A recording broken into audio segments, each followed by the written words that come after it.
Elle Palmer, and I'm the moderator for this session. I play video games, but I do not build them.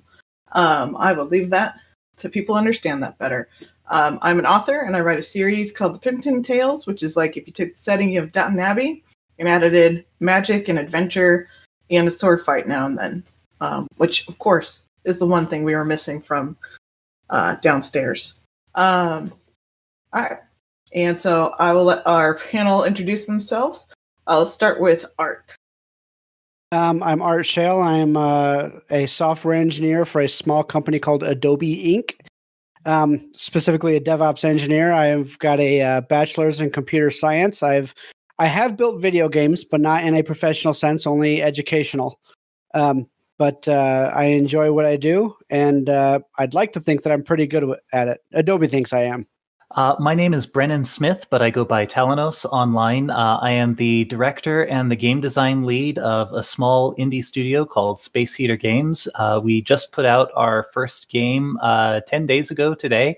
It's called Final Winter. It's a time attack dungeon crawler with roguelike elements.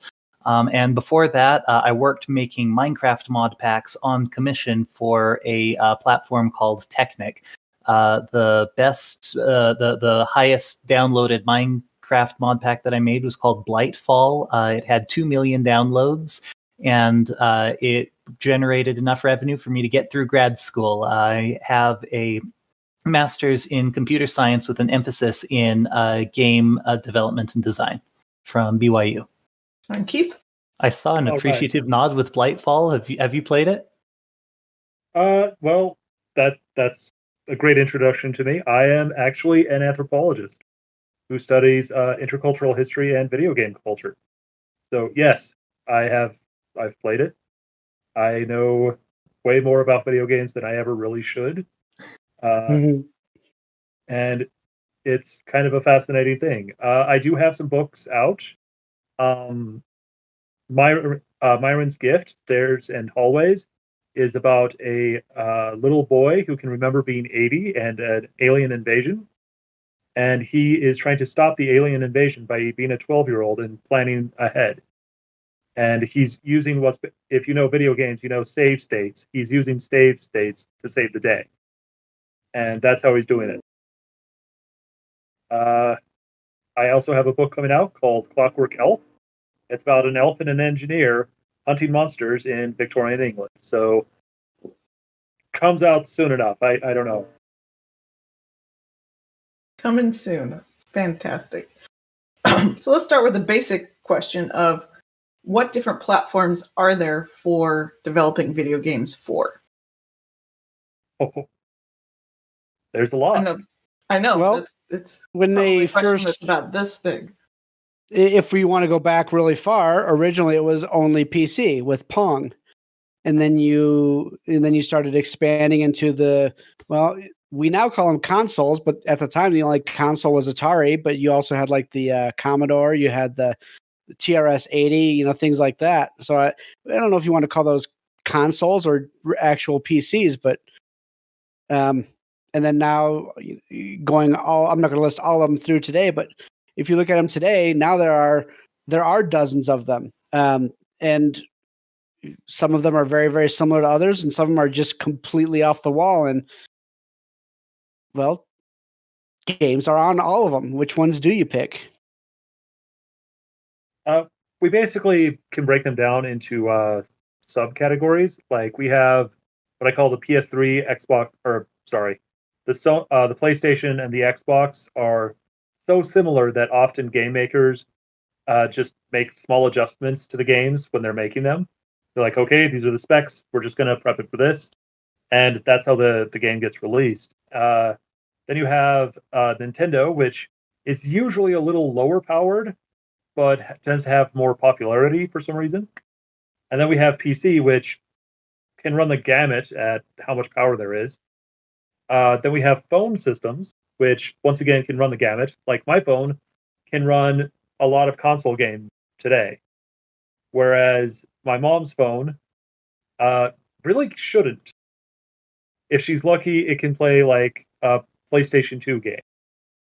But then we have people who make games for old school consoles, retro makers, and that's a whole insane field to study. They're making books, they're making kind of engineering and all that stuff entirely to explore the understanding of these consoles. I haven't played any of those games, or yes, I have.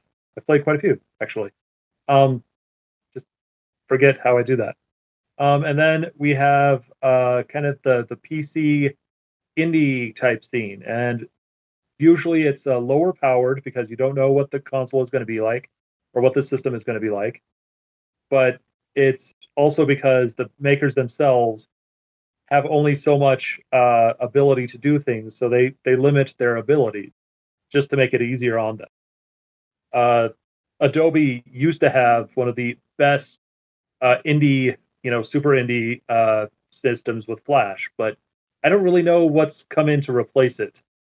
HTML5. It feels that way, but it's just so complex with the code. Sometimes it doesn't work out really. Well, but the thing is that a lot of stuff can compile to an HTML5 thing. Like Unity can just output to HTML5, and I've seen that used for web apps. Yeah. Oh, and there's also controls, and that can be its own entire grouping. Like, do you want motion control? Do you want a standardized controller? Do you want a keyboard and mouse controller? That is also another category you really need to think about. How much typing do you want to do in this game? So one of the biggest hurdles that I've seen, you guys may find this shocking, but Adobe, being a massive software company, has a lot of nerds in it, myself included. And so there's actually a video games Slack channel that we talk about totally non-work related things about video games.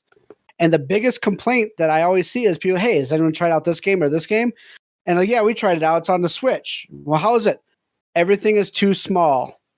I can't play it because they haven't accommodated a smaller screen size on the Switch. And that's just one example of how producers have not scaled their software to fit appropriately on the console that it's being compiled on and published on. And if you don't accommodate the different specs, you're not going to have a very, very good customer base, or maybe it leads to bad reviews and, your sales plummet entirely. Once bad reviews get out there, they typically don't go away, even if you fix it later on. Hello, Cyberpunk 2077. I feel as though part of the reason for this is that something that's recent to this generation of games, especially indie games, is that engines such as Unity and Unreal have made it very easy to do one-click export to a whole bunch of different platforms. So it's easy to say, oh yeah, we wrote the code once, let's throw it everywhere. But I feel as though when you try to take advantage of that and just cast your net too broadly, you end up accidentally putting your product in places where it really doesn't fit. And I'm just looking at some of the seed questions. I think that we'll get into what fits with which console or which platform later. Well, that's actually a really, really good point. And that reminds me of the earlier days where right now, like you said, if you've got Unity and you've got Unreal Engine and you build an application for it, you can compile it and release it on the Xbox and the PS5, potentially within days of each other. You might need tweaks, but that's actually something very, very new. That didn't exist until the past 5, maybe 10 years, and for those that aren't, that don't have bachelors in this kind of stuff, you have different processors. If you write something for one processor, that does not mean it will work for another one. In fact, you're pretty much guaranteed it will not. And so just because you wrote it for an Atari doesn't mean that you could immediately turn around and put it on a PC or vice versa. In fact, you could not do that. You had to write it from scratch at the time. So we've pushed technology so far that we're very much in a culture that's more or less write once, run anywhere. And that's very, very new with game development. But if you take advantage of it too far without refining it on each one, you end up in the scenario that we were just talking about. I just want to point out that this was discussed earlier. We have a cascade of beard types in our group. So this is the epic tale of a beard. I'm somewhere in the middle, obviously, but just thought I'd throw that in right now. Well, but yeah, go ahead, Keith. I know the PS3 and the 360 is really where I noticed it.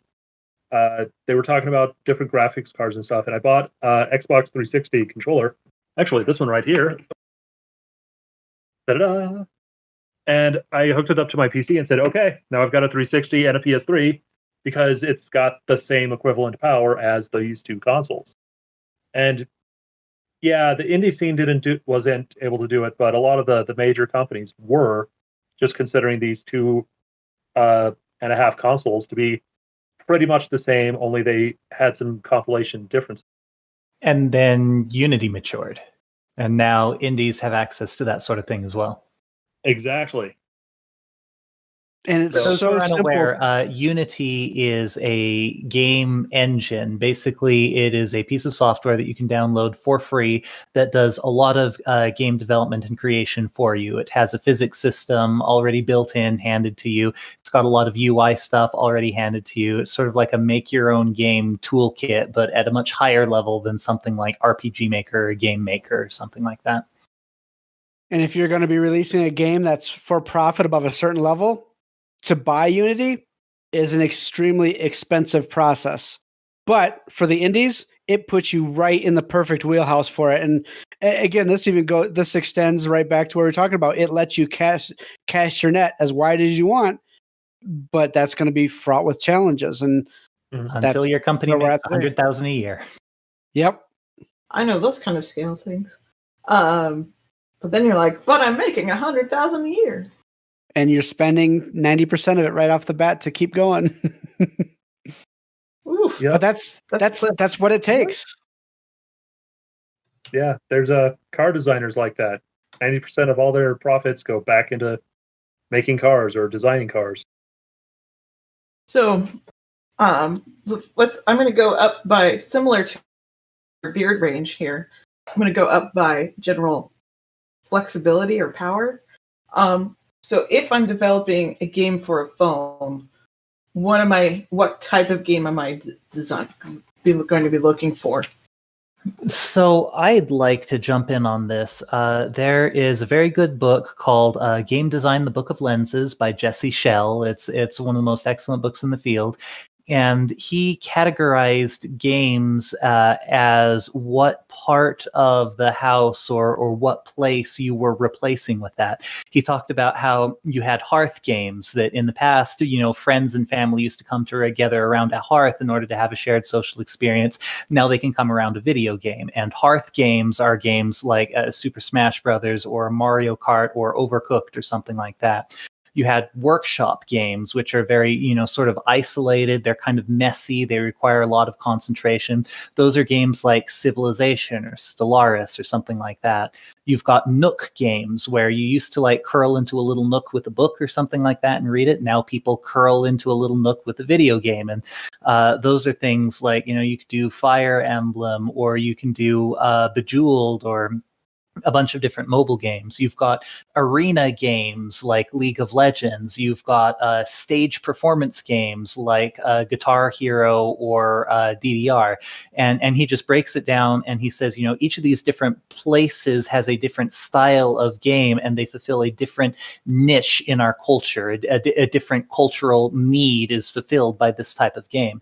And I've noticed that what platform you're on often is the same as what cultural niche you're looking for.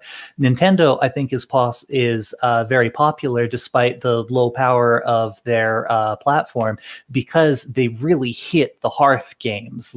People gather around to play Nintendo games, and if you say, "Hey, we've got a whole bunch of friends together. You want to play something?" You play it on the Switch, or you play it on the Wii U, or you play Super Smash Brothers or something like that, and that's a really excellent hearth platform. And then when we're talking about, if you were to design a game for a phone or a tablet, what would it be like? Well, what would you want to play if you're curled up in a blanket, sitting in a corner in your house? Like, that's the sort of game that you would go for. Whereas for PC or something like that, you couldn't pull off Stellaris or Civ 5 on like any other platform. I think that they tried to make a mobile version of Civ 5 and it just did not do nearly as well as the PC version, because you don't, like, Civ 5 is a workshop game. You need to have your big monitor with your play space where you can see all of the numbers all lined up. And I think that the style of game that you're going for and the cultural niche, like the way you envision your game being played and why your game is being played, makes a huge difference when you decide what platform you're going to go on. That's clear. That's an excellent viewpoint. That is something interesting about Nintendo, is they come off as very family friendly. When they talk about their games, they talk about it almost like a toy. Whereas when you talk to Sony or Microsoft, they will very much so talk about it as almost a cinematic experience. Like, they want you to kind of lose the world and get absorbed into the game. Whereas Nintendo is like, oh no, you get to share with friends, or you get to share this experience with the game or with people around you. And so their points of view can be very, very different. And PC just run. Go ahead. I was just about to say, if no one's talking, I just want to point out that Unity, if you make between 100K and 200K, then the price only increases to $400 per year per developer. So it's not like 90% unless you've got a team of, what would that be, like 20 people who are making that 100,000 a year. So that's fair. Okay. That's very inefficient production. Yeah. Well, welcome to game design. We have one guy assigned to this girl's butt cheek. Sorry. Very nice. That would have been great. It's Keith and I true. were on a panel on matriarchal societies earlier, and I really wish that audience had heard that comment, just to see how that would have gone. All right. Yeah. Yeah. I think. So I think that leads to actually a good question of what scale of your production shop, in a way, do you need for each platform to really make a solid game? Like, how many designers, how many coders and things? You can start with just one. In fact, one of the most popular games a number of years ago was a small game called Stardew Valley. I was just going to point that out. It was written by a guy who goes by the name Concerned Ape. One guy. It didn't expand until it got to the point where he finally realized, I can't push all the networking code for this. And they got in a producer a company that that dealt with other games. I think it was the same company behind Terraria and stuff like that, but I don't remember. It was Chucklefish, and they didn't do Terraria. They did Spacebound. Starbound, yeah. Starbound, that's it. Yeah, they did Starbound, so I had more experience with it. But Concerned Ape left. He said that he did not find that a good partnership, and he headed off again. I didn't know that. But yeah, to that point, it was one developer and he made millions off it. There's no question about it. But it took him 7 years to get there, and who knows how much giving up on the way, because you can tell by looking at that game, he put everything into it. And if you want to do one person, you can do that. It's going to take a lot of time. It's going to take not necessarily capital, but it's going to take a lot of talent. If you want to get it to market sooner, you're going to need more developers. If you want to get fancier graphics, stuff like stuff like Final Fantasy level, now you're talking dozens, if not 100 or 200 developers, and not just developers. You're talking people to create the art assets and the storyline, and doing the storyboarding for everything. So, how big is your project? And there's no easy answer for that question, unfortunately. Yeah. A common mistake a lot of people make is they think that just the game designers are the only people working at an office. Really, there are secretaries, there are people running the network systems, There's people running the website. There's people answering phones. For every developer, there's like 3 or 4 people you don't even think about who are doing extra stuff. Much as when you're watching a TV show, for every person you see on TV, there's 30 or 40 people running something you didn't even know had to happen, like lighting, or this wire goes to this wire type stuff. If you're going to go into indie development, you'll find out that you're going to wear a surprising number of hats. We just recently, as I said, 10 days ago, released our first game, Final Winter. And when the time came, suddenly people started writing and saying, hey, we're a reviewer and we would like a Steam key so that we could review your game. And we know that a lot of those are scams and so it's like, okay, who's going to be the person who manages outside contacts? When somebody writes and says, hey, I need a Steam key because I'd like to review your game, who's going to be the guy that vets those people? Who's going to be our PR, our link to the influencers? Who's going to do advertising? And suddenly, like, our narrative writer, he's the guy that's doing our press releases. He's the guy that's doing our interaction with companies. And it's our character artist is the one that's dealing with the customers. He's the person that's like answering emails with compliments or questions in it. He's the one that's responding to things on our YouTube channel, stuff like that. Just all of the stuff that's like, hey, we want to make a game. We don't want to have to deal with all of this other stuff. But if you're an indie game company, there aren't necessarily a whole lot of people that are behind the scenes that you might not recognize, but there are a whole lot of hats that you'll have to stack on top of each other because you don't have those behind the scenes people. And now you know why the credits that roll at the end of a video game last for 37 minutes. That was just the Patreon supporters. If you want to see something kind of interesting, if you ever beat Sonic Mania, pay attention to the credits and what happens. You'll see that Sonic Mania had like 2 artists, 2 programmers, 1 level designer, and then the rest is just a whole bunch of people from Sega who are in charge of advertising and the assistants to the advertisers and the secretaries to the people who did the advertising, and it just goes on and on and on. But the game was built by 5 people. And the credits is like 7 minutes long, just all of the support staff behind the tiny indie studio that made Sonic Mania. Yeah, that is a common thing. Another point of view to look at is Kingdom Come Deliverance. It was made by 50, 60 people, which sounds kind of big until you realize that most games that size are in the hundreds of people making it. The creator just went, okay, I'm just going to get really good people on this game, and we're going to build it. And yeah, he had to do some extensions and stuff, but they completed a very beautiful game with a considerably smaller crew than everyone else was expecting. So there is actually a question you have to make sure you're asking yourself is, what is my skill level?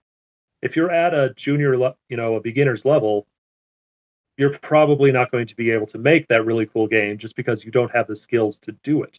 Or you need a lot more people to work on it because combined together, you make one good artist, or combined together, you make one good level designer.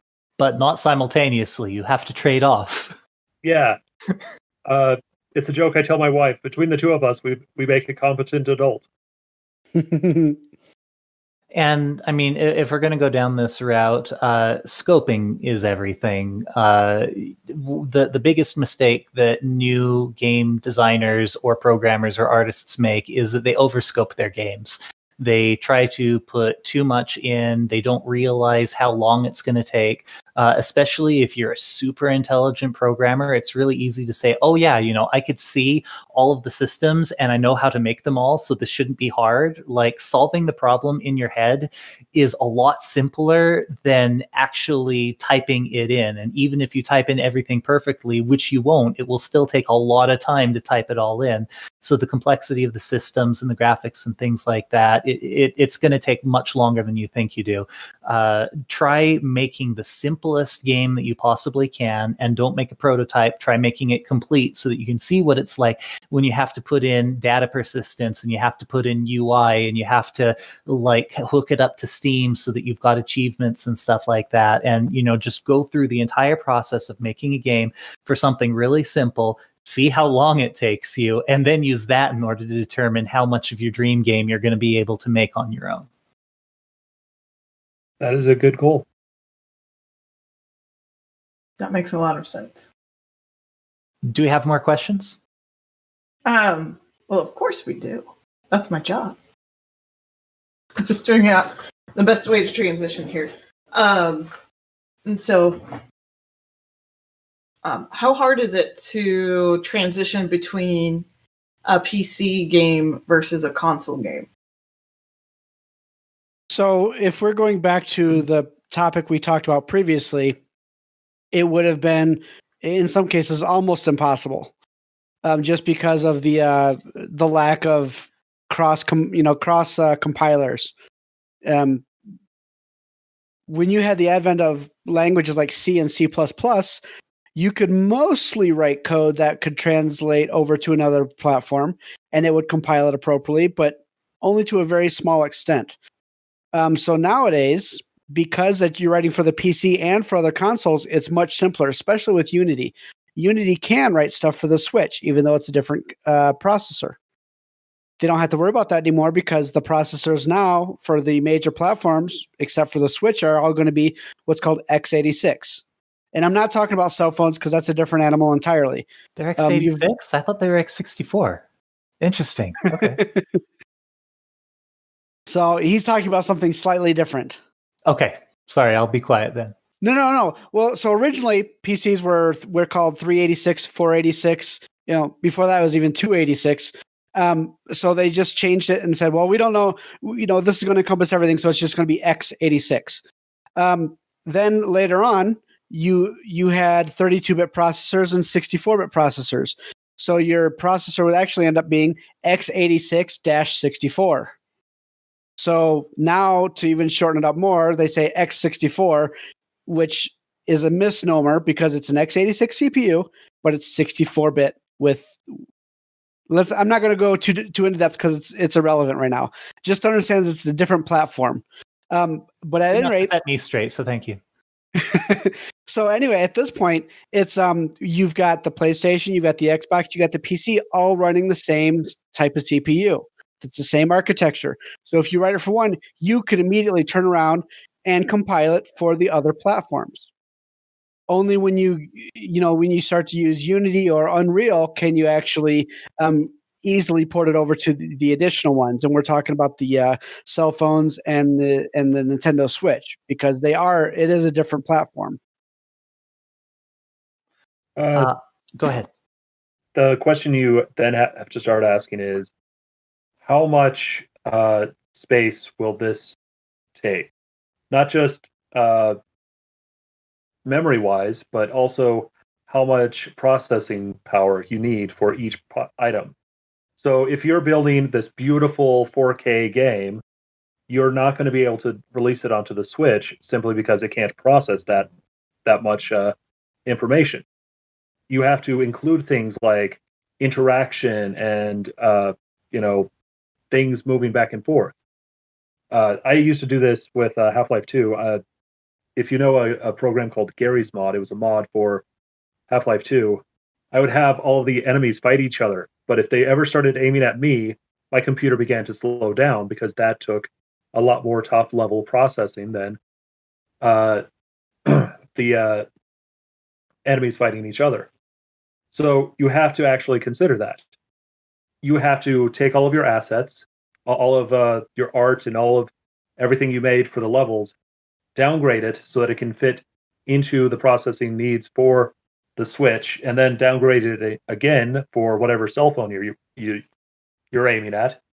And then you have to realize, okay, how do the controls work? Like I can hook up a controller to my phone, but most people won't do that.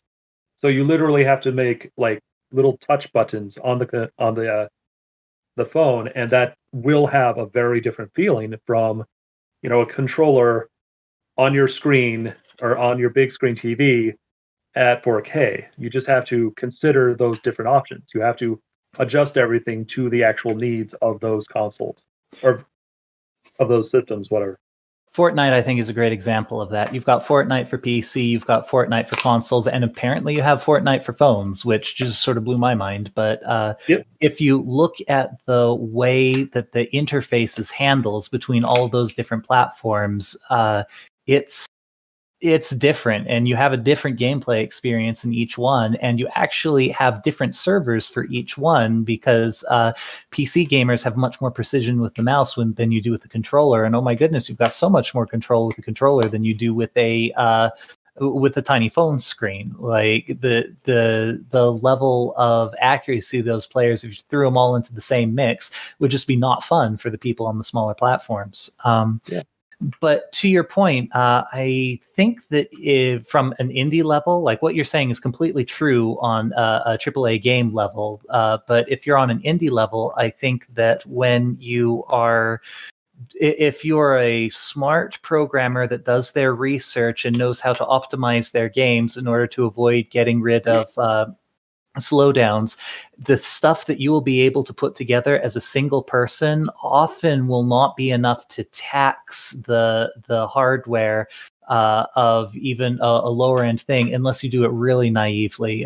Final Winter, that we made some mistakes in our production where we weren't handling our draw calls correctly, and it made it so that it took more horsepower from a computer than it should have. But if you just look at what we're trying to do with it, like 2D sprites walking around on top of another 2D sprite, there's nothing innately taxing about it. The storative game that we made could have very easily have gone on the Sega Genesis if it had a few thousand less colors, you know what I mean? But at any rate, I guess he did. And so at any rate, you just need to be careful about how you program it. And if you do your research, know how to use a profiler so that you can tell where your computation time is being spent, and then use that in order to optimize your game. Often from an indie space, you're not going to be running into hardware limitations. This actually, when you brought up Fortnite, that reminded me of another application that they did similar things with, and Minecraft. So Minecraft was originally written in Java. Java is available on a couple platforms, mostly PC. So they said, hey, Microsoft spent, I believe it was $5 billion paying the original developer $5 billion to take the Minecraft rights. But they wanted to put it on more platforms, and you couldn't do that on Java.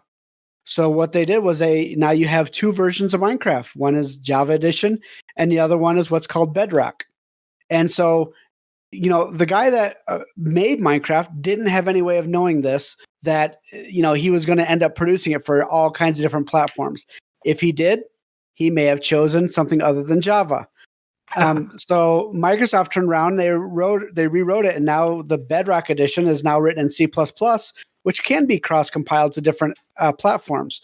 And if that forethought, the hindsight's always 20/20, and if he had known that to begin with, his name is Notch, by the way. If Notch had known person, but yeah, and if he had known that at the start, he would have been able to write it in a more universal language. To his credit, Java was considered the first, or one of the first, write once, run anywhere languages. And so his thought was that was going to happen. It's a lot more complicated than that. But the long story short, he was very limited in distribution until they changed the language that it was written in. And that's where Microsoft and their deep pockets came from. That being said, Mojang actually produced the Pocket Edition and the PlayStation 3 edition before Microsoft came in. What Microsoft did is that they took all of these little one-off versions that each time it was being ported, it was basically being rewritten, and they gathered it all together into the Bedrock Edition that was trying to be cross-compatible with everything. But they did start pushing to cross-platform well before Microsoft got involved. So, and those that don't know what cross-platform is, that's when you play on an Xbox and your brother plays on a PlayStation, and then your buddy down the street plays on a computer, and all of you can play at the same time in the same game. And that's not a very common thing still. Fortnite is amazing at it. I think Rocket League is one of the big ones that did it, and then the Bedrock editions of Minecraft do it.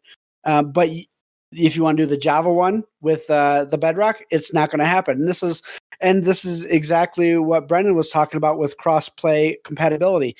Not all games can do it. So if your game is going to be aimed at that market that wants to play on different platforms, you need to keep that in mind, and you need to to plan accordingly.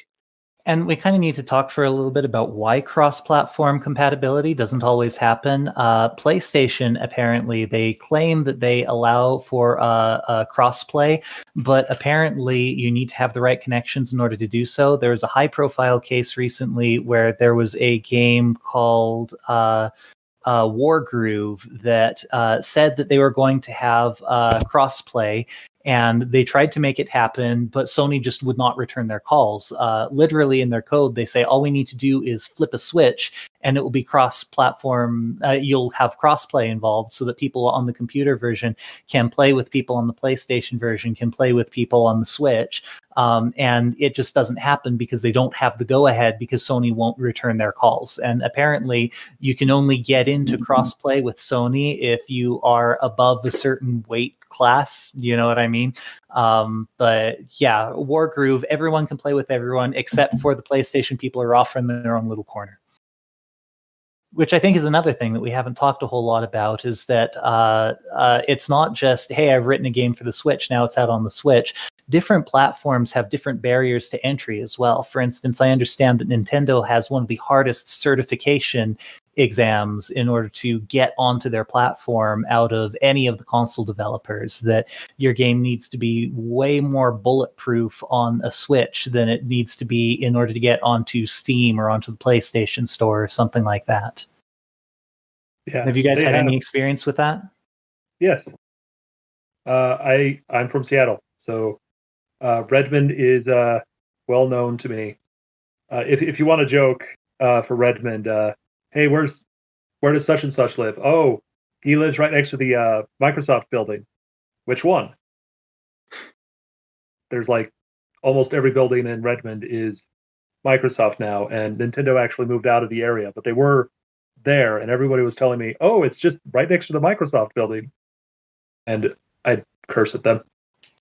But Nintendo has had basically their own Q&A workstation for decades, where they work really hard to make sure that this game works.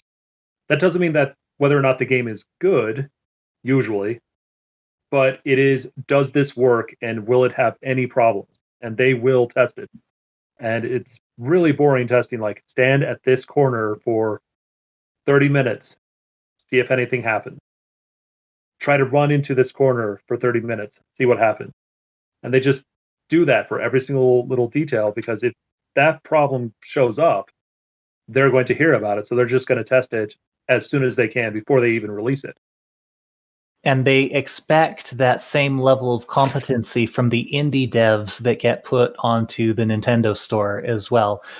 Enter the Gungeon, I think that they failed twice to get onto the Nintendo store for their Switch platform until they finally got on, just because they have such a high barrier. So when you're looking to say what platform am I going to release this on, there are other, I guess you could say, social considerations, like what are the personalities of the hardware manufacturers that you're going to be dealing with as you try to export to one platform or another.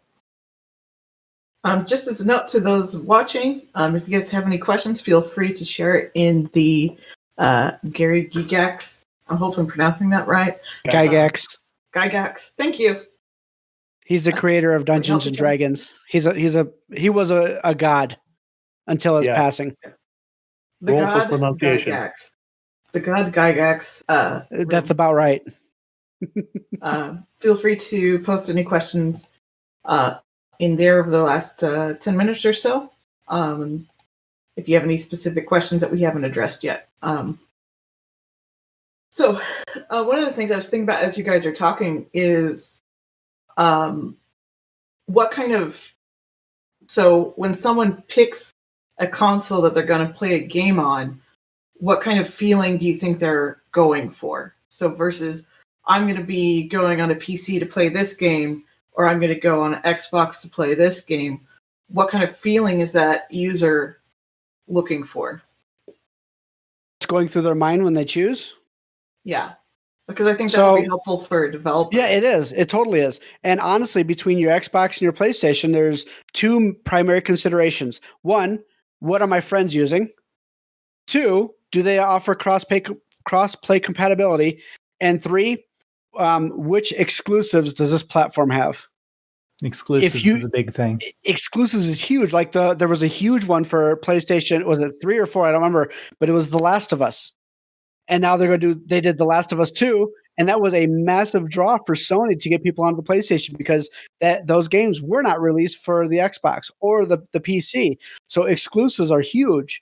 If you want to ride on the coattails of those other applications, and there's nothing wrong with that, you go where your customer base is potentially, that's something you've got to weigh. So where are your friends at? Can you play with friends that aren't there? And is the exclusivity for other, what exclusive am I going to get access to if I buy this platform?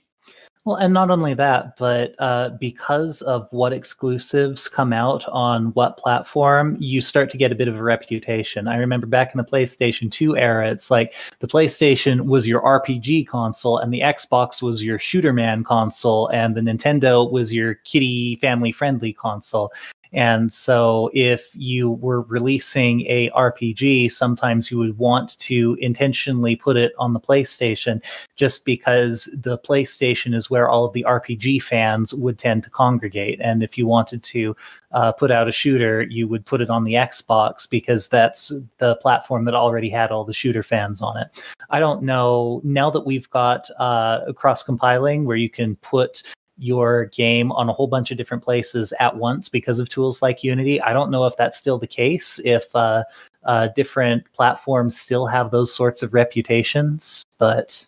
That's a good question. I think Sony and Microsoft generally are so similar that, it really is, what are the games I really want to play? And then, what are the third parties releasing? And for Nintendo, it's like, what feelings do I want to enjoy? For example, Sony and Microsoft are very much so about darker games with a bit more what they'll call adult ideas in them. Whereas Nintendo will have very colorful, very vibrant things. That doesn't mean that it's not less adult, though. I have met a lot of people who have realized that Animal Crossing is probably one of the deepest games they've ever played, just because it's more about life than you ever want to admit. That game's a little bit popular right now. Yeah. Do you know why he made it, though? The original creator. He moved into a new town and he was like, man, this is a really weird experience. So he made a game about moving into a new town and meeting all the people after he moved in. And that's what the game is. It's interesting that you just brought that up, moving to a new town, because that's one of the games that I bought my wife when she was pregnant with one of my boys and wasn't feeling so good. And so I wanted to get a game that she could play and she wouldn't have to. I mean, she didn't like video games in the first place, but something that had a low entry point. And it ended up being Animal Crossing. And that got me thinking about, the Animal Crossing on the Wii, which is the platform that I bought it for, Ron.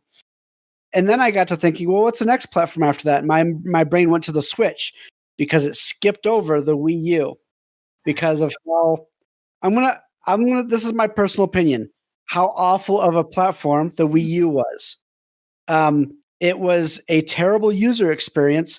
And if you start to develop there it is. And if you start to develop for it, how is it going to affect your sales in the end? If you dedicate a bunch of time into programming it for a small screen and your big screen up on top at the same time, are you going to lose too much time and resources producing for a platform that doesn't make it so well? And, Nintendo nailed it with a Switch. You got one screen. If you put it in the dock, now you have it on the big screen, but you don't have them both at the same time. It simplified things, and it made them very, very similar to all the other platforms in that respect. And you didn't have to worry about producing a game just for one platform. And one thing about Nintendo is they're really not afraid to try out new stuff. Like the Wii U, it was interesting. They're trying to do the same sort of thing that they did with Nintendo DS, which was pretty popular, but it didn't work out as well. So, you know what we haven't mentioned? VR and AR and all that. So you're right. Let's talk about that. So I used to work for a company called Interplay. So I used to work for a company called Interplay Learning. They did a virtual reality training program for electricians and other skilled trade technicians like HVAC installers and solar panel installers and things like that. So I've had some experience with the VR platform, and I would have to say that, in my opinion, it's going to end up being a very workshop-y platform, because when you put on your blinders, you're pretty much isolated aside from other people also in the VR space with you if you're playing a multiplayer game over the internet or something like that. But it doesn't lend itself very well to audiences, because watching somebody's camera in VR can sometimes be kind of nauseating, even if you have the screen mirrored onto a monitor or something like that. I feel as though you're going to end up with a lot more solitary experiences than group experiences in VR. It's very escapist. And out of all of the consoles that we've spoken about, it has the most interface considerations. At least a keyboard and a mouse has some resemblance to a controller with a joystick on it, because you've got sort of a pointing device and a bunch of buttons. In VR, it requires so much more, and different VR platforms have their own considerations. If you're using the newest Vive that has the articulate, the finger controllers that it can track all of your fingers individually, that's going to be very different than if you're using the more traditional Vive controller that I wish I had one on hand that I could pick up and show you. But the interface is just completely different than on a console. Very true. The success I've found within VR is VR videos. I'm an anthropologist. I go into conventions, and I've wanted to make the experience of walking through a convention for other people. So I hooked up a VR 360 camera. Oh yeah, it looks like a donut with a stick on it, honestly. You can't treat this like a mouse. It's different. No. And there, the people would, or I had a 360 camera connected to a RC car that would pull a tripod around a convention floor, and then people could just look around and see what it's like. And that kind of experiential system was probably my most popular on my YouTube channel. But getting that to work and getting enough viewers has been really hard for me. The most I've ever gotten was 1,000. It's not bad. We've got 6 right now. That makes me think about it. And I think one of your restrictions with VR games, you already said it. It's a secluded type of game when you play it. It's not very social. In 2021, especially, maybe it's because of COVID or maybe it's in spite of, but we have a very social experience now. If not in person, we're going with the next best thing, which is going to be digitally. People want to interact because they can't go to the bars as much as they did before. They can't go to the sports games because of limited attendance. So they're going to want to attend or to play some game where they do have interaction with people, not just AIs. And so it's if that's the case, how much are you going to be able to put into a VR game in order to make it interactive? Are you going to have those resources? So we're at 7:50, so we need to wrap up. Just take 2 seconds to give us a pitch for something where we can find you online and find out more information about what you're doing. Okay, Middlebeard speaks. I have a book, Myron's Gift, Stairs and Hallways, out on Kindle right now. I'm going to be releasing a book this year called Clockwork Elf. It's about a engineer and an elf hunting monsters in Victorian England. I also have a YouTube channel, which I mentioned, Native Video Gamer. Video gamer is one word, and it's about the culture of video games, the convention scene behind the scenes a lot of the time. All right, we're running a little bit over, so we need to wrap up here. That's all right. It's tricky. I have a game. It's fun. It's called Final Winter. You should look at it. I'll drop a link into the Gygax room. Thanks. I'm on Facebook, Art Scheel. If you really want to look me up, go for it. I'll talk about DevOps stuff or firearm stuff, and that's it. All right. Well, thanks everybody for coming, and thanks for our viewers. And I hope everybody has had a great LTUE and has a great rest of their day.